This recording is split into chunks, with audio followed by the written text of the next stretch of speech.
The track Marble Arch is based on a short story I wrote about two spies trying to get secrets from a scientist.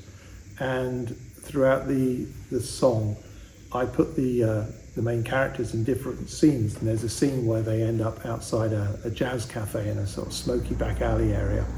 And I needed a sort of jazz feel for that, and Mick provided me a wonderful jazz sax solo.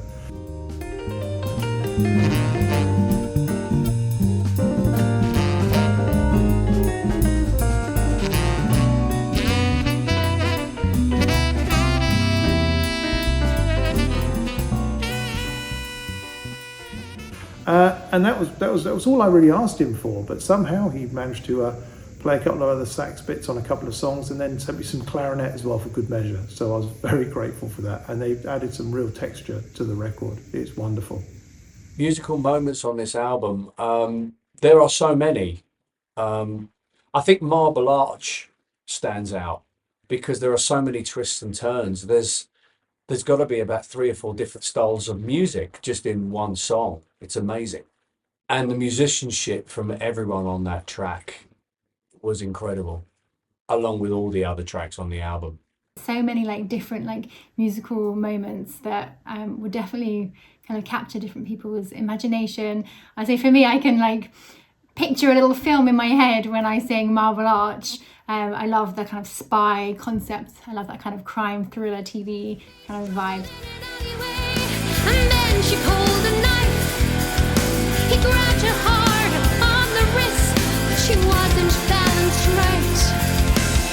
She fell into the gleaming blade. Her eyes lost all their sight. The body slumped into the dirt. He vanished into the night. So I can kind of see, I love this, it's the storytelling that I think is so strong in this album.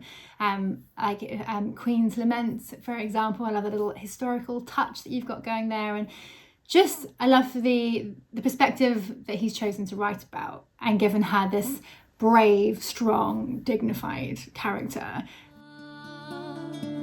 My heart is beating, my soul already won. My husband is an old man, he doesn't have my needs. This life excites. And that's just really fun to sing, and it's nice to be singing songs that are really story-based. And whether or not that's kind of the kind of fantasy or a little bit historic.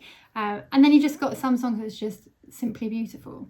Like Golden Sun in Grey is this gorgeous big epic that builds, is very cinematic in approach. My mind is a desert, my heart resigned to thee. Forever plain and barren as is your love for me. My soul now is empty. But just has these beautiful, it almost feels quite simple in some ways, melody, but it just grabs you, and it's so catchy. There's some really, really stunning moments, and so if you haven't listened so far, then I definitely think you're missing out. And enjoy.